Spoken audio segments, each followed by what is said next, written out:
Salut Otman. Salut Marie. Alors dis-moi, moi je sais, mais qui es-tu? Est-ce que tu peux te présenter pour ceux qui ne te connaissent pas? Othman, je suis d'originaire moitié marocaine, moitié émiratienne. Ça fait bientôt 4 ans que je vis à Paris. Et voilà, je suis styliste en haute couture de base. Et pendant cette année-là, j'ai démarré une autre activité qui est toujours dans le milieu de la mode, mais je fais des accessoires qui sont connotés SM, BDSM, mais beaucoup plus portés mode qu'on peut porter au cours du quotidien ou éventuellement pour les soirées underground, le soir, voilà. Et comment t'es passé de la haute couture à quelque chose de beaucoup plus underground, BDSM, même si maintenant on voit du BDSM dans la haute couture, etc. En fait, depuis que je côtoie le milieu de la techno, donc depuis 2006, je sortais énormément. Après, j'ai découvert le Berghain en 2008, donc c'était l'ouverture, le tout début. Et à chaque fois, je dessinais en fait un outfit pour moi, et je réalisais, j'allais en soirée, je faisais la fête. Et à chaque fois, les gens venaient vers moi, me faisaient des compliments. C'est trop bien ton outfit, qui l'a fait, c'est moi. Après, la haute couture, c'est mon travail, mon travail officiel, si tu veux, où je fais du flou, du floral, beaucoup de broderie. Je travaille que avec des artisans, que ce soit en France ou à l'étranger. Et donc j'ai démarré mon premier atelier ici à Paris, où je fais que du modélisme, donc que du sur-mesure. Je travaille qu'en exclusivité pour une seule personne. Et puis le basculement vers les accessoires fait que ces derniers temps, à un moment donné, j'avais fait un break sur Berlin, j'allais plus sur Berlin et j'ai rencontré en fait toi, d'autres personnes au Forte Festival, c'était vraiment génial. Et après, c'était une nouvelle énergie, ces nouveaux potes que je me suis fait à Paris, avec qui je commençais à traîner dans les soirées ici à Paris. Et j'ai repris aussi mes contacts à Berlin, la fête aussi à Berlin. Et encore une fois, toujours, je redessinais un outfit, je le faisais réaliser. Sauf que là, les gens ont commencé à me demander si je pouvais leur faire en fait un outfit. Je dis oui, pourquoi pas. Je commençais à faire Tu avais fait des fringues notamment pour la Mist. Ah oui, alors, pour la Mist, justement, Mélissa gentiment m'avait proposé si je pouvais faire quelque chose pour moi et les aider aussi pour préparer au backstage les looks. Etc., Donc c'était fort sympathique et je trouvais que la Mist était géniale en termes de scénographie par rapport à la soirée qu'elle avait faite, sachant que moi je connaissais pas la Mist avant, c'était la deuxième, auquel j'ai participé, ça m'a fait vraiment grave plaisir. Je coopère avec un atelier ici dans le 11e. Ok, d'accord. Ils sont spécialisés dans le cuir. Je travaille avec des sous-traitants, notamment les fournisseurs de cuir ici à Paris qui sont homologués par Hermès. Le savoir-faire artisanal en termes de pose des œillets, des revers sur le cuir.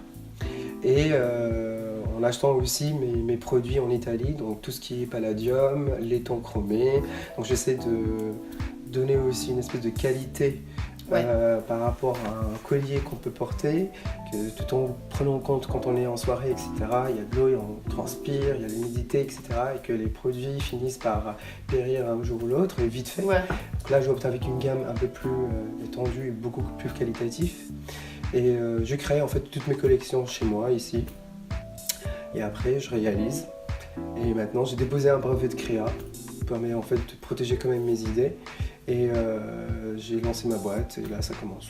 Et en parallèle, il y a le site internet que j'ai déjà lancé, mais où il y aura en fait des petites collections capsules à chaque fois qui vont venir intégrer en fait le site petit à petit. Et dans quelques mois, le site il sera en ligne pour le shop. Donc on pourra commander directement dessus.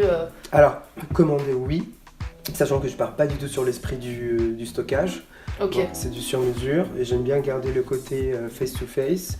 Donc il y a mes coordonnées, les gens peuvent me contacter, ils peuvent venir, prendre un café, je prends leurs mesures, je connais les gens. Et puis j'ai pas envie non plus... tu crées une vraie relation avec le client. Oui, tout à fait, mais c'est pas aussi juste de vendre un produit comme ça, parce que c'est sympa, on va le porter et pif, on va passer à autre chose. Voilà. J'avais lu un livre récemment, c'était les écrits d'Adrien par Margaret Yourcenar. Et je suis parti un tout petit peu plus loin dans l'histoire. J'ai un peu fouillé un peu dans les archives, etc. Je suis tombé en fait sur les écrits d'Antonius plutôt, et Adrien, qui racontent dans le 2e siècle avant Jésus-Christ, la naissance en fait de la violence sexuelle qui commençait. Donc cette espèce de touchement, cette espèce de frappe, cette espèce de voilà, donc le côté bien dur et dur du sexe qui a commencé donc assez vieux. Et j'aimais ces quelques anecdotes qui étaient assez trash dans l'écrit, mais à la fois très romantiques. D'où en fait mes sources d'inspiration qui sont trash et classe. Ok, voilà. Ouais. Donc l'idée en fait de mélanger des matières qui sont assez brutales avec des matières assez nobles pour pouvoir en fait créer une espèce d'asymétrie et donner en fait un accessoire complètement sophistiqué, mais à la fois connecté SM BDSM parce que ça reste la lignée de la marque. Ton plat préféré? Ce sera la pastilla, mais c'est moi qui l'a fait. Ta fleur préférée? La jonquille. Ta matière préférée? Le triple organza de soie.